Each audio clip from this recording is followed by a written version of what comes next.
Grand Rising, everyone. Natalie coming to you live. Spirit and coffee. Got my coffee here. Tell you what, I have not been able to get up early. Something, I don't know what it is, but body may be going through a different transition or whatnot. So, been waking up a little bit later and getting on here a little bit later. So, hopefully, individuals who are able to get on from other parts of the world that they're able to get on here. Hey, GP man, how are you?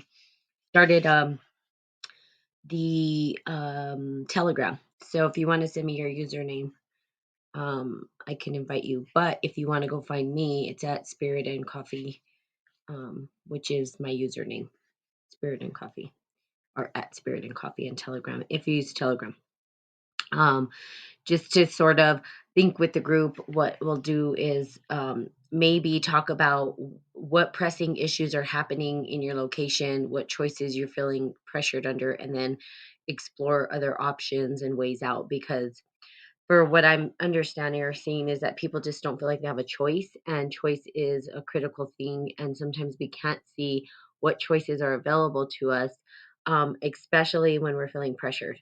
It seems that there are only maybe two choices, right? There's either this or that, but really there's infinite amount of choices, and we sometimes can't be creative enough to figure out what those choices are. And so we just kind of freak out and panic, and then we do something that's, we just choose from maybe our irrational state of mind rather than actually honing in on, what are the options and sitting down. It's kind of like if there was an emergency, right? And this typically is what happens. So for people who are in the medical field or do emergency work, they have to learn how to calm their nerves because they don't want to make irrational decisions, right? They don't want to just, you could really basically the lives of somebody are in your hands. And so you have to be able to calm your nerves. You have to be able to calm yourself down to make a choice that feels powerful or choose from a powerful place. So, I can tell you what happened to me. Typically in my family, I tend to be the rational one, right? I'm more of a logical thinker. I tend to lean to the left side of the brain more than the right. And um, so when there was a day where my sister was panicking, and she was actually getting scammed. We didn't know this, but someone called and said they had her daughter for ransom. Some girl was crying in the background. They said, if you don't give us the money, we're going to kill her. And it was crazy. Okay, this is how crazy the world is and the crazy shit that people do. um the whole time she was on the phone, they said, do not hang up. If you hang up, that's it. And so my sister, she didn't hang up. Well, no one knew where she was, and she wasn't answering the phone for us, right?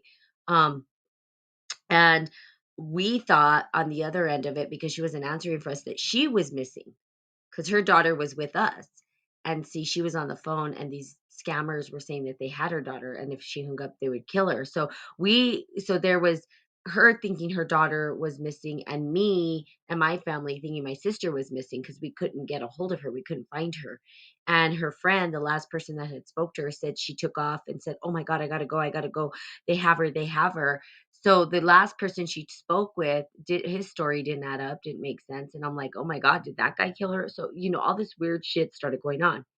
Everybody was panicking. Her friends started to come, and everybody was in a panic and irrational state of mind. And for me, I instantly go to logic. I said, everybody needs to calm down. Right. And then everybody starts yelling at each other, and the nerves are on. And it was pretty crazy how they get so crazy, right? Now, the reason I'm explaining this story is because that's the possibility. We're on the break of people losing their minds because right now everything is pretty calm. The waters are calm until real pressure is applied. When real pressure is applied to individuals, the psyche goes out of control. Forget all of the stuff that you were learning. Forget all of this and that and the other. It goes right out the window, and you forget and you start to go crazy. So there's the rational mind has to come in and sever almost that irrational state of being. And it's kind of crazy. It's almost like you have to shut it out. So your rational mind is there, and it's good. It's helps you for survival. But if you go into an irrational state of being, what ends up happening is you end up making these rash decisions that can harm a lot of people and you. Okay. So as the story goes, right? So my sister, so we think she's missing. We call the cops, and I told everybody, I need you guys to breathe. That was like the first thing I said. Okay, everybody, please look at me and just breathe. Here's what we're going to do. I said, do we have chart paper? Let's put chart paper up on the wall, and we need to start to a timeline of where she's at. Where was she? Who was she with? Who did she talk to? Who was the last person? So we started to chart out all of these things so that we can start to find perhaps where she was, or at least have an idea of where we can look for her or find her. So if you saw it from like an investigation, right? If you were out on the field, if you were in the medical field, you're not going to be running around erratic if someone comes in bleeding. You can't do that, right? You have to calm them down. You have to say, okay, breathe. I need you to breathe. Everything's going to be okay. You can't go into a state of panic. If you go into a state of panic, you're just going to cause more havoc. It's going to go, everything's going to go more, even crazier, right? So, how do you become sort of the calm in the storm? And you have to sever that. So, the reason I'm saying this is because the choices that we make, sometimes we feel we're pressured, so pressured that we make these erratic choices. Good morning to those on Facebook. I don't know who's on here. Say good morning if you're on Facebook, by the way, just because. Hi, Byram. Um, because I don't see who's on here for some reason. And so when we start to result when we start to step into the rational mind, we can start making better choices and calculated choices, not instead of irrational choices. Irrational choices lead to a lot of craziness. So as you're looking at what's happening in the world, as you're starting to see what's going on, as you're saying, well, what choice do I make? I don't feel like I have any. You do. And what it's going to take is for you to really be logical in your decision making. Understand the facts, right? This is where facts are important. So I talk about the imaginal a lot. I talk about the unconscious mind, the subconscious mind. But yes, facts are important. And it's good to understand and know the facts. Why? So that you can make a better decision. So you can choose, right? So you can say, okay, well, here's the different options that I have. Now, if you pigeonhole yourself to two options and that's all you can see, well, then you're going to have to turn on the imagination. The imagination is going to give you the opportunity to see it from different perspectives, different lenses. But being irrational is not going to support. So the that's one thing that I want to just talk about, because I know a lot of people, and I don't know how you guys are feeling, where you're at, if you're feeling pressured, and you guys are welcome to share. But what I'm saying is we can support each other in that way, looking at the choices that we make and really using our rational mind and reason to understand why we're making those choices. If we get severed into or cornered into there's no other choice but these, then you are not being creative and you've totally severed your imagination completely, which you don't want to do. Imagination is what's going to reshape this world. People are in panic mode right now. That's what it is.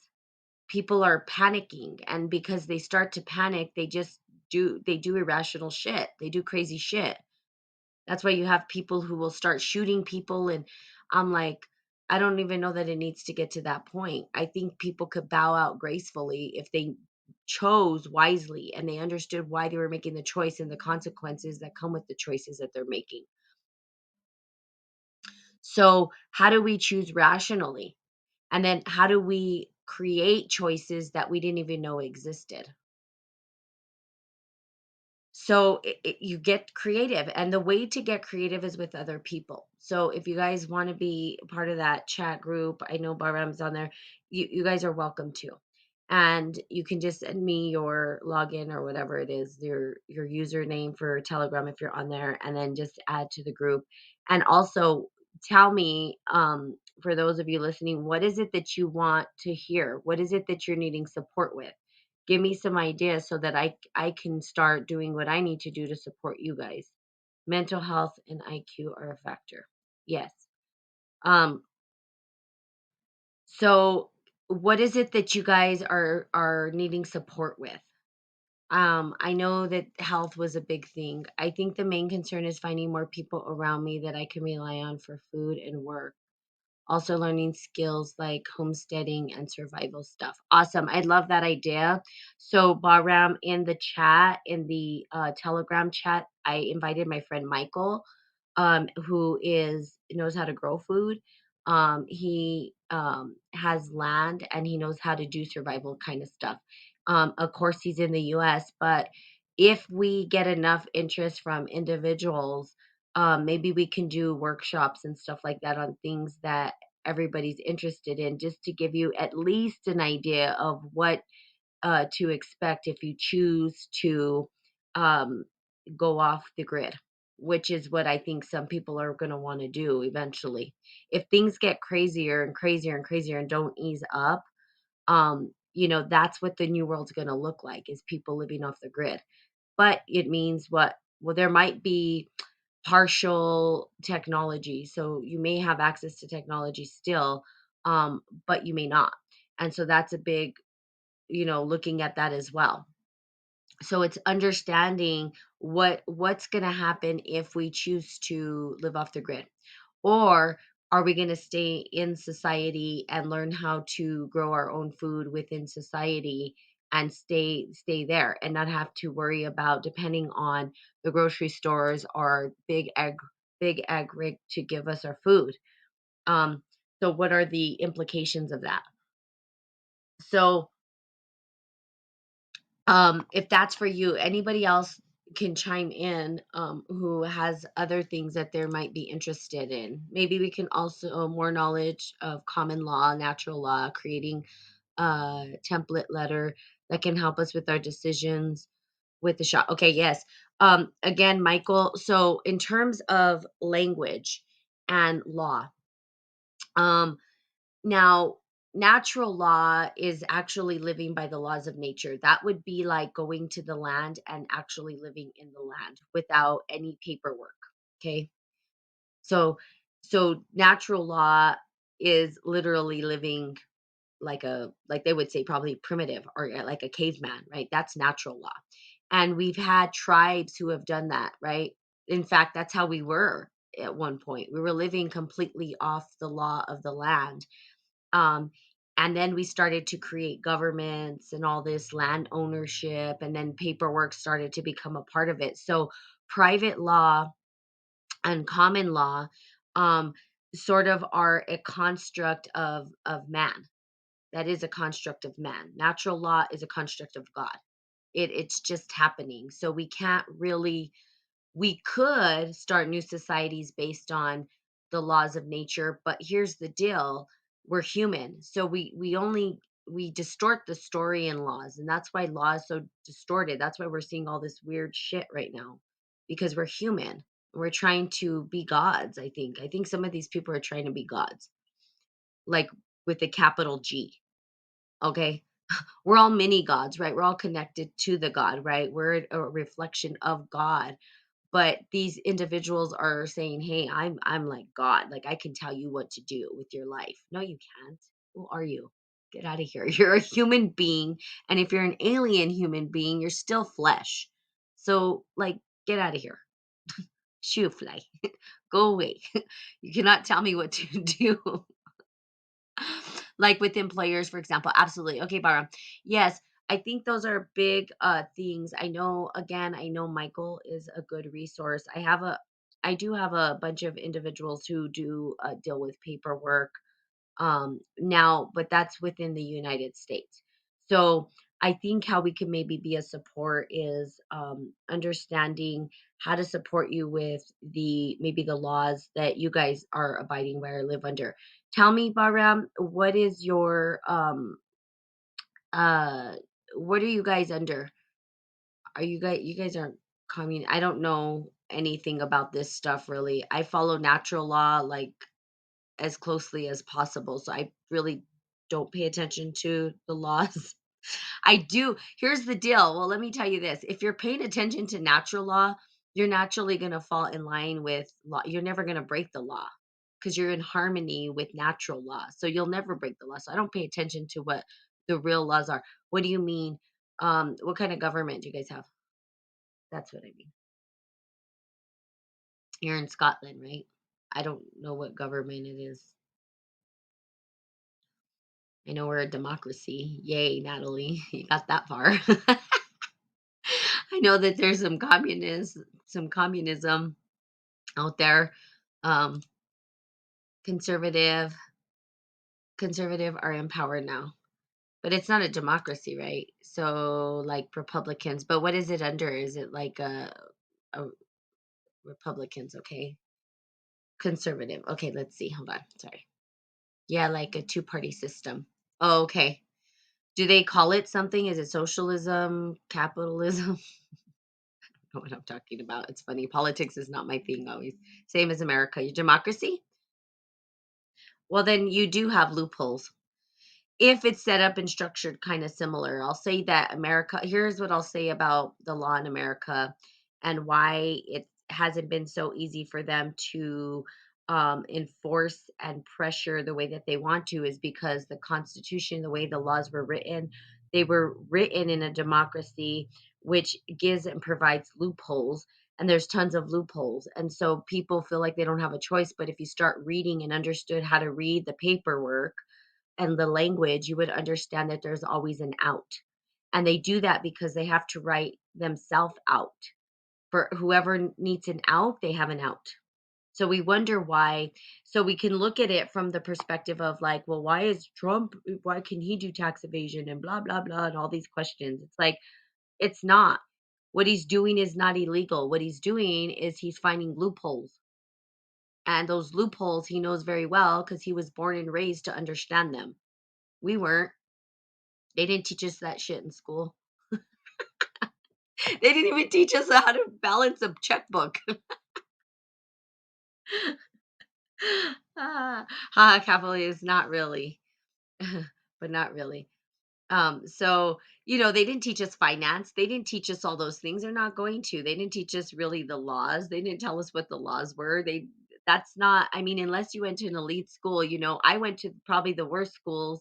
I went to the worst school in my neighborhood. So, a little bit of background about me, which I don't typically talk about on Spirit and Coffee because you guys need to understand that I've come from the streets. I wasn't just naturally educated and come from a silver spoon and this and that and the other. Okay, my story, if I told it to you guys, would freak out. Probably half of you would be like, "What the hell?" Um, and I went through a crazy life. I had a crazy life. Um, and we'll just say I went to the worst school. And sad to say that at that particular school, a little boy just got shot and murdered. So send prayers out to that family, because now they're talking about how this school is terrible. This was the worst school ever. I'm like, this shit has been going on since I was in school. We had gangs. I had to fight. It was crazy. There was drugs, and it was middle school, right? Drugs, gangs, violence, all that stuff, and I was a part of all that. Now, was I in a gang? No. Did I agree with it? No. But I had to fight because if I didn't fight, then I was going to get jumped by the entire school. And I saw a good friend of mine got jumped by the entire school. All the kids were just because he was different, right? So what I'm saying is, I've come from the worst of the worst. Okay, I have lived a very, very, very, very crazy life. Um, my friends, most of them are either dead, they're addicted to drugs, or they're in prison or jail. Some of them did get out. I will say that some of them did get out, but trust me, it was a crazy lifestyle. So when you match street smarts with academic smarts, it becomes a very big challenge for these people. So not sure what your guys' stories are. Um, but there are loopholes, right? And sorry, I don't even know why I started talking about that, but there you go. To tell you a little bit about my life story. Hold on. Let's see. How many kids? I don't have children. I found the loophole with the mask, yeah, but so far I'm concerned with the vaccine loophole. My country has introduced the COVID passport. Got it. So, um, let's see here that you know of. How many kids do you have that you know of? That's funny. Yeah, no, I don't have children. That's I would know that.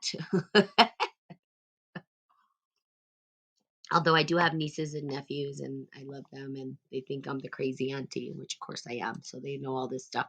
So, looking at it, so being through the dark of the dark, right? And understanding, but living through natural law, you automatically are in synergy with the law itself, okay? So how do we that okay, I'm sorry, I'm all over the place right now. I don't know why I went on the story of when I was young. Guess it had to come out. Okay, so let me do here. I found a loophole with the mask, but not with the vaccine. Okay, the passport. Here's the deal. The passport is going to be probably, yes, an issue for some who want to travel. You may not be able to leave what they would say legally out of your country. Okay, so here's the deal. I love to travel. My mind says, well, if I need to have a passport and I don't want to get this thing and I don't want to be forced into something like that, then I have to be okay with knowing that I'm not going to be traveling. Because we will have the thing is with the choices that we make, if it does come to this craziness, right? Where we have to leave our place behind, you're going to have to give up the comforts that we have. And part of the comforts is travel. Now, think about it from this perspective. If we go back 200 years, there wasn't airplanes and easy ways to travel either. It was a voyage at that time. You had to go out on a voyage. So what's happened is they've made things very easy, right? Technology's made things very easy for us. So for us to come and go became easier. And so we might have to give up that discomfort. That's what I'm talking about with the choices. Like there are going to be some choices that we may have to actually give up and we may have to be uncomfortable. That's part of the choices that we might have to make.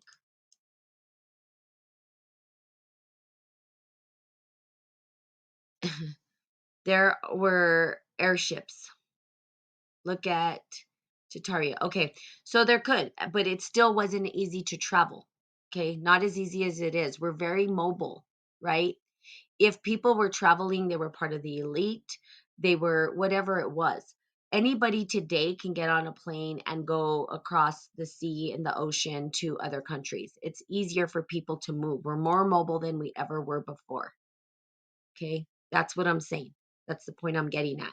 So these passports are ability to be mobile. Um, they're saying, well, now you can't be mobile. Now you're going to have to just stay put. How about that?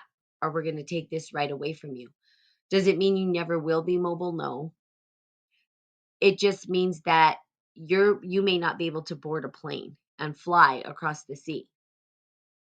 I can guarantee you. See, you guys got to understand that people are going to do what they're going to do what they're going to do. So just because there's this passport doesn't mean that everybody's going to follow abide that rule. Even going through their systems, they're just going to go around it. So it's like ask for forgiveness, not permission, right? You've heard that before. We're like, I didn't know. I didn't know I needed that.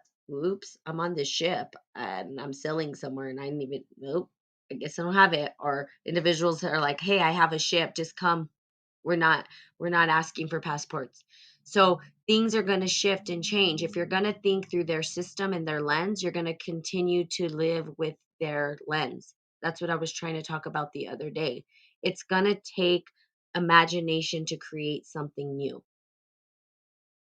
If you're thinking within the system and their systems and the systems that have been provided, then they're going to tell you what your choices are. They're not going to, there will be a loophole, yes, depending on how the language is written. In America, there's loopholes left and right, and people who teach these loopholes get in big trouble. They will get put in federal prison. I know. I actually know this. People, they don't like people understanding how to work the system in America. And that's why people get cut off. That's why people get in trouble. That's why they ban people. That's why people disappear. That's why all this stuff starts to happen, because they're like, no, those loopholes aren't for just anybody. They're only for the select few. If you want to understand, read the language. And I know that certain individuals are. Now, I don't know where else in, I know everybody's from different parts of the world, and the language is different and the structures are different, right? We live in a different structured society than a lot of individuals right now. And so America right now has all of these loopholes, and they're trying to figure it out, but they can't, because it was written in such a way that gives an out to all of the individuals who have created it. And they did that on purpose. And they have all these misdirects and redirects, right? Because if you looked at the language of OSHA doesn't match up to the language of Congress. They can't ask for medical information. I mean, it's just against the law to do that. Your employer cannot say, I need your medical records. They could say that's a HIPAA violation. There's these laws that are in place that are protecting certain things. So there's this thing where they're going, well, now what do we do? Because we have to pass this legislation, and then people are up for voting, right? It's time to vote for individuals, and how do we want to see the world? And then they freak out. And so the system that we're in right now in America is a little bit different. Now, in your space and place, if they do create loopholes, you're going to have to understand the language. But not only are you going to have to understand the language, you're going to have to learn how to live by that language. Because if you're ever, let's say, stopped by a police officer, stopped by a person of quote unquote authority, and you're not living under the same jurisdiction as those individuals, you're going to have to learn how to talk the language so that they understand. And we call that creditor language, right? Where it's in harmony and it's a win win situation for both parties, because that's the language that they speak in. They don't speak in creditor language. That's the language we've been taught. We've been taught debtor language and how to cause disharmony with individuals, so that we're naturally put in debt, meaning we naturally owe them something. They don't owe us anything. So you've got to understand the language, you've got to understand contract law, you've got to understand a bunch of different things. Now, I don't take that route because that is not who I am. I don't follow the paperwork. I follow God, and that's why I do Spirit and Coffee. But if you're really interested in working with the language and the paperwork and all of that stuff, there are people who actually do support individuals that are wanting to do that. I say we don't need to be working in their paperwork, because all we're doing is falling into their trap and into their whole perspective and worldview. And we're just doing exactly what they want us to do, regardless. We're playing the game with them, basically. We're saying, yeah, I ascribe to your game. Well, I know what I ascribe to, and I ascribe to God's game, which has nothing to do with paperwork. It's a whole other perspective and worldview. Do you know the language? And if so, who or where did you learn it? Well, Bahram, that's a story for not Spirit and Coffee, but I'm willing to talk to you on the sidelines. Let's just say that the person who I was learned from, or the person that I connected with, got in trouble and they made him shut up. That's all I'm going to say. I'll leave it there. Yes, we can do by Telegram app, and I don't even know that he's doing any kind of work like that anymore. I think he understands it the way I understand it, that your remedy's not in the paperwork. He's in the same mindset that I am, which I've known all along, and which I'm teaching here on Spirit and Coffee. The paperwork isn't going to set you free. The paperwork is not where your remedy is. You are the remedy. And it's real. I know it's really kind of hard to understand, but I do have a good friend who is all about the paperwork. And he and I tend to clash when it comes to trying to connect and understand the world view. He thinks he has the remedy through the paperwork, and I said, "Well, that's fine. Go ahead. You can do the paperwork all you want. But again, you're saying I ascribe to that game. You're not creating something new. You're not using the active imagination to create a new earth, and that's okay. You don't have to. You don't have to, because really with Spirit and Coffee, it's not just about that. It's about everybody. And whatever you choose, whatever path you're going to choose is going to be your path. Yes, I have resources in different directions. Um, and people that you could talk to. But here's the deal, the language. Here's okay, so debtor and creditor language. I'll give you a couple of things. What you're going to need to understand, the best thing for you to understand, and I'll give you this is a sort of a hint. And yes, you guys can subscribe to the channel. And if you want, we can do more language stuff there. You guys tell me that group is really going to be driven by what it is that you guys are wanting and the support that you're needing, rather than Spirit and Coffee, which is a different worldview. It's a different way of looking at the world. This would be okay. I'm playing in the game. How do I get out of the game? What do I need to do? All that kind of stuff. So here we go. So you guys, we can describe again. It's at Spirit and Coffee. That's the channel. So the greatest thing that you should understand or come to know with language is distinguishing distinctions. That's the biggest part. Okay. You have to understand that you live in a collapsed distinction. What you think to be true is not true. You have to understand what fact is and what story is. All that the system operates in is fact. They don't operate in story. They don't care how you feel. They don't care, if this person made you feel that way and that's the act that you actually enacted. They just care about facts. What are the facts? So if you understood the facts versus the story, that's a big piece of it. And understanding how to distinguish distinctions. We have collapsed distinctions. You've got to be able to distinguish, understand what the language is telling you. If you don't understand what the language is telling you, then you're no good. And this takes years of work. This goes beyond just lawyers in law, because lawyers in law, their language is there for the system. They're not really for you, they're for the system. That's really what they're there for. They're almost like, well, they would be called agents. We have all these agents that work within the system. The judge is a referee. The judge is not there to make judgment. The judge is there to move the court. So there's just a bunch of different language. And like, honestly, again, not really. I don't get into that. Trust me, I've had I don't want to say heated discussions, but I'm like, no, we've got to transcend that story. It's beyond that for us to create a new world. And I know that the person that taught me was on the same page. He was moving into the what do I want to say, the spiritual piece of it, which is where it all lives. Okay, so Santos Baraki and Biddy Buccia, I think her name is. I've listened on natural law and how to interact with the police and courts. Yeah, they do that. They do speak about natural law, and they use the language of natural law. But remember, when you're interacting in the courts, you're interacting in their domain. You're still within their system.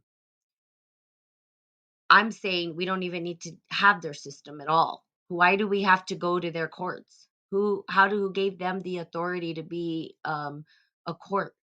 Why did we ascribe to that idea that they can preside over us to begin with at all? Who are they that I have to walk in there and let them know who I am? I don't have to let anybody know who I am. It's nobody's business. and and I don't have to let them know that they don't have authority over me, because I know they don't have authority over me, because God does. So again, I transcend the stories of courts and all that. But if you guys again are interested in that, in the chat group, It's definitely something we could do. I don't think my friend does anything when it comes to that. Um, I mean, I could definitely ask him if he, is willing to chime in at times and stuff like that. But I think his mindset is totally like me. He's on a whole other trajectory. But again, I'm here to support you guys. And whatever is going to help you get through the transitional phase into something new.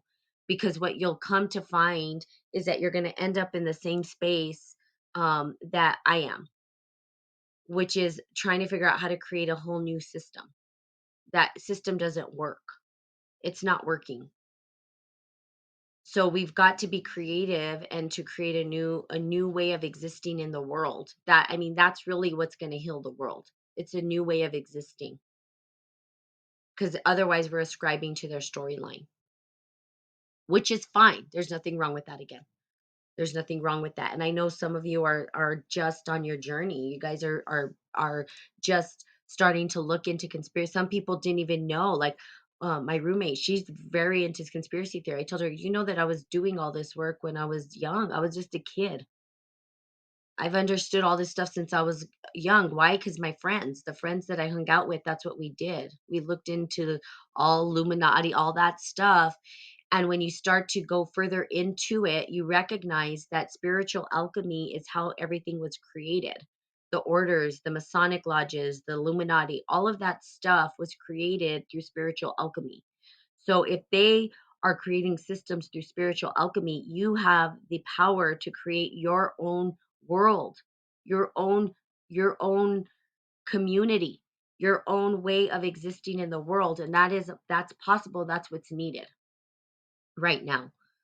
So, but in the immediate, which I think you're talking about, the immediate circumstances is how do I um work through this story. So yes, Bahram, there are people that I can connect you with, GP Man, if that's what you're interested in, and anybody else who's interested in that piece of it. Um, we can do that with the chat, and then you guys just let me know um, whatever else, and then use this as a way, our spirit and coffee as a way to start to understand the language. Right? This is, I would say, here's what I would say. Let me give it to you this way. What you're dealing with is the language of the little gods. Okay. When you're in the system, um, and you're working with the system, you're understanding the language of little g. When you're working through alchemy, the way that you're understanding the language of God, big G. Now, I'm not saying you are God, but you're trying to understand and interpret the language of the big G, big God, which anything is possible. Any scenario is possible. Little g doesn't know all possibilities, right? Little g just lives by the language and follows it, right? Could not find you on Telegram. It's at Spirit and Coffee. That's let's see. Here, I'll just put it here. At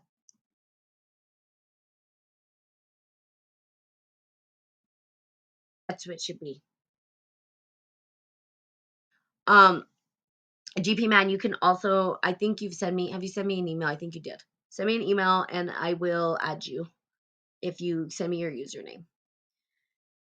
Um so again, looking at it from that perspective, okay? So again, we're speaking the language. So yes, you need to understand the language of the what we created, which is we're like, okay, we'd say like little gods, and we've created this microcosm of a world and this microcosm laws and all this stuff as if we know what we're doing. We don't know what the hell we're doing. That's what I'm going to tell you right now. Humans are so, I don't even know. And then we have the language of God. Now, the language of God, right, comes through us in the imaginary world, in the imagination. This comes through symbols, and it comes in ways that we don't truly know how to understand. But once we do, we can apply it to the natural world. That's what happened.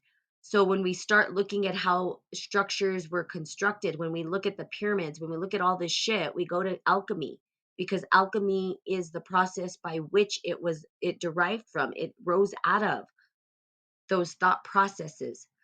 So it's a big I guess and sometimes I become lofty that we can create a new world. That's what I'm saying. We don't have to live within the world that exists today. We can be creating something new, birthing something new, the promised land, if you will, which is not, we can't think of it in terms of of the way we're operating right now. That's not going to work. We have to start to transcend it. You can't solve the problem with the same mind that created it. That was Einstein. He said that. The mind that created the world that we see today you can't resolve it that way. We have to transcend that story. We have to create a new storyline. That means that we have to be creative in how we do it. Okay, so I hope that was helpful. And yes, I guess, Baram, you pull out the other part of me that you said, I know you know more than you're letting on. I do. And the reason why I don't speak about it is because um well, that's not where I'm at, but I mean, you have to know it, and I guess that is true. I think part of the awakening for most people is understanding the language. That's why I tell people pay attention to your words. Words are creating, words shape. Words came from symbols. Symbols came from imagination. So you got to remember so let me just back it up because I want to really make sure I land this. We created the world we see today out of imagination. What we're viewing today is not real. We do not need to ascribe to it as real. If we go back in history, right? I'm even reading these articles right now about how native traditions lived and how they didn't fully they weren't modern minds, and if we looked at the primitive mind we would see that it lived in the imagination, right? And when we start to look at the hieroglyphics, if we start to look at how they started to write words into being, they started with pictures of the natural world to describe the experience. The experience then from there came symbols. Symbols became vocalized in vibrational tonality through our voice. Then we started putting alphabets together so that we can describe the world around us. Look at gematria. Go to gematria if that's another thing you want to look at. Gematria tells you how language and vibration tonality creates in the world. Certain hymns, certain ways, the fire letters of Yahweh. If you look at that, it tells you how it was created. So the symbols and the language are shaping and creating the reality that we see around us. That's what's happening. We have lost touch with that. So the language that we have today doesn't truly we can't even describe what the hell's going on today. We don't have words for what the hell's going on today. I call it the twilight zone. That's probably the best way that I can describe what I see happening in the world today. Twilight zone. But are there words to really describe the reality that we're seeing, this false reality that's playing out? Well, we can't really put words behind it. And some people are looking at it like, what the hell is going on here? How do I how do I use the language to even describe this or get out of it? Or what is it? I don't even know what it is. It just looks like a big goulash of blah. I don't even understand, right? I can see you're a very practical person and live in the now. I do. That's my biggest problem when I listen to you. It seems impossible to me. That's where I struggle. Like, I do focus on what's in front of me and not the bigger picture. Uh-huh. Yeah, let's just say that it's not easy and it's hard for me because I have so much in my brain. I don't and everything's interconnected. And because I've done this work since I was like 3. So everything's interconnected. So for me, it's kind of like, well, how do I give you all the information? And it feels like I'm all over the place. Some people are like, I don't even know what's going on. And I'm like, I do. I get it. Trust me. So and Spirit and Coffee is a free flowing platform, but yes, there are systems and ways to bring it forth. So Spirit and Coffee is this free for all, this kind of free speaking, this free flowing. It goes from one subject to another. There's an interconnection and flow to it because I can go from one subject to another, and but it all interconnects in spiritual alchemy. That's what I try to get people to understand. So it might seem like, oh shit, she's all over the place. What the hell's going on? But here's the deal. When I'm not on Spirit and Coffee, my life is like what? Okay, well, it's structured. I have structure and I have to have structure to ground myself. What is the structure? What is it that I'm doing? What am I up to? So it's understanding how to apply the concept, right, to your life. How do you apply these concepts to your life? And it does sound like a lot. And I overwhelm the shit out of people. I do. That's the truth. People can only be around me for so long before they're just like, I'm just overwhelmed. But in my brain, I can see it all. I can see all of it unfolding, and I know how to make it interconnect and work, but that takes time and it takes reading. So you're right now you're on your journey. You said that you just some people are just waking up like yesterday, you know, and are barely starting their journey of research. They're just barely starting it right now. Right? I have years and years and years and years and years and years and years and years of doing this stuff where everything's interconnected, and there's going to be epiphanies for you. You're going to hear something, you're going to go, "Oh shit, now I see how that connects to this, to this, to that, to that." And before you know it, it's almost like your neural pathways have connected and synergized and fired at the same time, and you can see the web and how it all relates to each other. That's what ends up happening as you continue down the rabbit hole. You'll start to see it, the interconnection to everything. It's pretty wild. But again, it ends up lecture. Someone asked me one question, and I say, well, I don't know if you have about 5 hours to listen to the answer, because that's what it's going to take. There's no just one answer. You know, it's not just a yes or no, but it could be simple too, right? We could say, well, it's just love. Well, then, okay, great. That sounds great. Now what? How do we utilize that love? Do we love people when they're cutting us off in traffic? Probably not. Probably yelling at them. Different times. Some men are now women. I like to focus on what's in front of me. Yes. So what's in front of you now? And I think with the group we can do that. We can say what's in front of you, and that's kind of where I was leading the group. What's happening now? What's pressing now? And how do we support you to resolve what's happening right now? What resources do you have now? It may not be um it may be exploratory in terms of, we as a group may not have the resources you need, but we may give you an idea of who you can go to, or who you might talk to, or where you might get what it is that you're looking for. And I think that more brains together than one is good, because we all have our own individual way of perceiving the world, and then how to maneuver through it. So did you find me, GP man? I don't know if you're still on there, but I don't know if you found me on the chat. So please, on the Telegram. If not, you can email me at spiritandbrew@gmail.com, and I'll add you to the Telegram, and we can talk to Michael. Michael knows language as well. I added Michael purposefully. He's an amazing guy, and he and I have traveled together across the United States on the back of a motorcycle. I rode with him, and we tented on the side of the roads. I've done all kinds of weird shit. Let's just not go on Natalie's life and what she's done. So, but he's amazing, and he knows how to eat out of the earth, which I love. He knows, like, we would stop on the side of the road, and he would pull weeds, and he'd be like, "We can eat this." And he'd put it in our salad and we'd eat it. And I'm like, "Wow, that's cool." Like, yeah, that's what I need. I need someone who knows how to eat from like the plants on the side of the road, because we have an abundance of food, and people don't even know it because they're so used to going to the grocery store. They think that that's the only food on the planet, when that's not true. There's tons of food on the planet. Mother Earth is always given of food.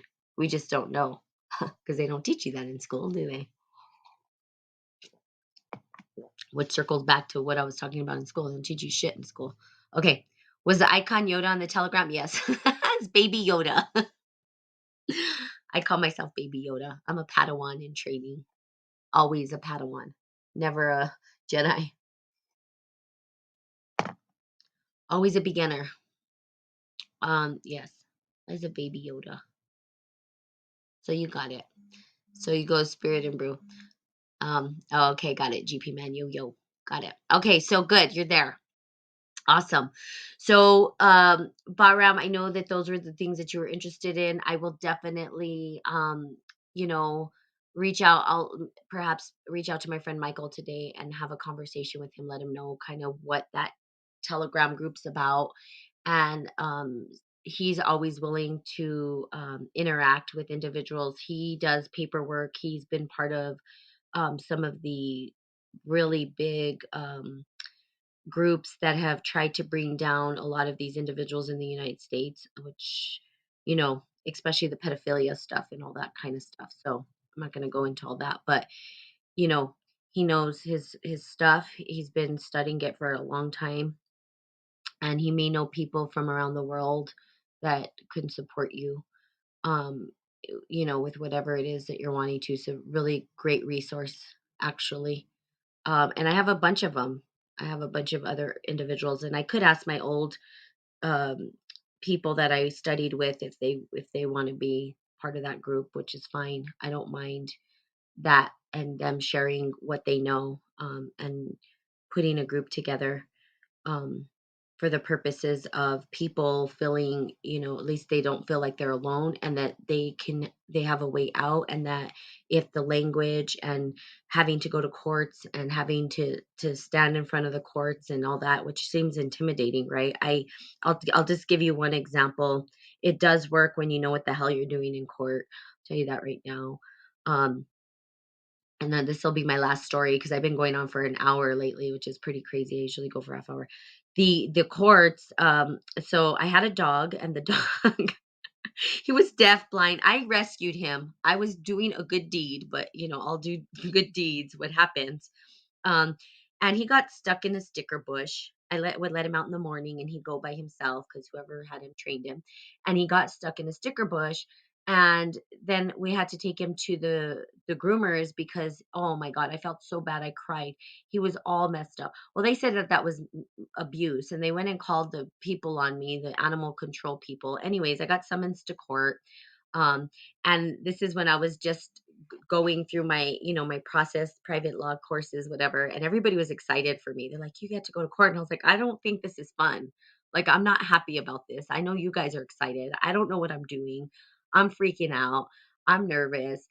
And they coached me, right? They told me, here's what you're gonna do. Here's what the judge is. You know what to do. Just get up there. You move the court. You move the court. You're there to move the court. The judge is the referee, and you're just there to move the court. Um, so I move the court, I get in there, and you see all these people and they have their representatives, and I'm by myself, and and I told him, okay, I give him my plea, and I said, Your Honor, I moved the court to dismiss this case, right? That's what I do. I'm here to move the court, motion the court to dismiss the case on grounds of blah blah whatever. And then he looks at me and he goes, "Okay, Miss Pena." He goes, "And now, do you have any counter things?" He looks to the state because it was versus the state, and they didn't submit the paperwork that they were supposed to in time and all this. So it was a technicality.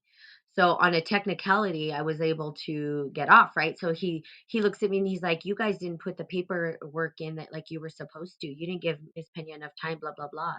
And then he looks at me and goes, "Miss Pena, what do you wish to do?" I said, "I motion the court to dismiss the case. That's what I'm here to do." And he looked at me like, "You're competent." And he goes, "Have you guys tried to negotiate this or mediate this on your own?" I said, "Yes, Your Honor, I did.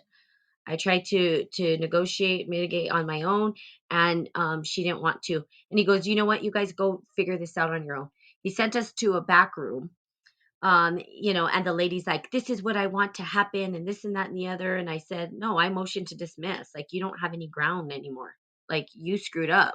You didn't put the paperwork on time." I mean, it was really quite stupid, to be honest with you.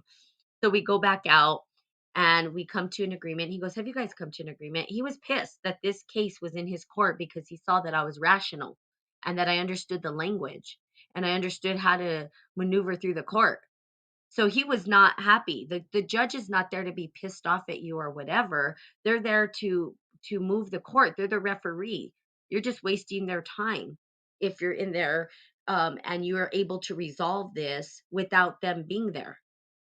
So to him, it was like he looked at the state like, you're wasting my time. What are you doing? He dismissed it, right? He's like, it's dismissed. Get out of here. He goes, Miss Penny, have a good day. I mean, he treated me like I was like, wow, that's interesting. I didn't really understand how it worked, which to me was amazing, right? I was like, whoa, well, there you go. That's kind of cool. And, and I had my friend with me and they were like proud of me. They were so happy about the result, right? Of course, I never go to court. I mean, that's just not me. I usually they can't even see me because I live in a whole other worldview, but there you go. And it was dismissed and that became one of the funny stories that we would tell in groups, right? Like my big day at court, right? So there is a system, there is a way. And if you're in harmony with the system and you understand the language, and you understand that there's technicalities, they have certain amount of time to submit certain paperwork and give you certain amount and if they mess up even a little bit, they have to dismiss the case. So they have no room for error. And the paperwork, is there. So if it helps you are cute. A female cop let me off a ticket by learning. Yeah. If it helps. Yeah, that's funny. Well, that's what people say. Oh, well, you're cute, this and that. It gets you off and all this stuff. But it's not, I mean, it wasn't really that wasn't the case. The case at the court was the judge was like, you're competent. You're like a competent person. Why the hell are you in my he even looked at him like, why is she here? I don't understand. Like she's competent. And you guys went as far as to bring her into court and subpoena her and all this stuff. Like you're wasting my time. She's rational. She knows what she's talking about. Go fix it. That's what he basically told the state. You go fix this. And I was like, yeah, you fix it. Cause the ball's in my court. I'm the winner. It was just funny. Anyway, whatever. So there you go. So yes, I understand some of the language and stuff, but again, that's not where I play my game. I play my game in a different realm. And that's what it's going to take, right? Is us being able to do that to create a whole new um, paradigm shift, a whole new worldview. Um, but again, if that's what you guys are interested, radio projects as well. If you are on Telegram, you can find me. We start a group of um, group tank or what is it called? Think tank? Maybe like a think tank kind of group is what I'm thinking. Where individuals can, come and then we can see how we resolve issues. And I think that would be good and it's supportive. Um, Not getting too entangled in that stuff. So at Spirit and Coffee,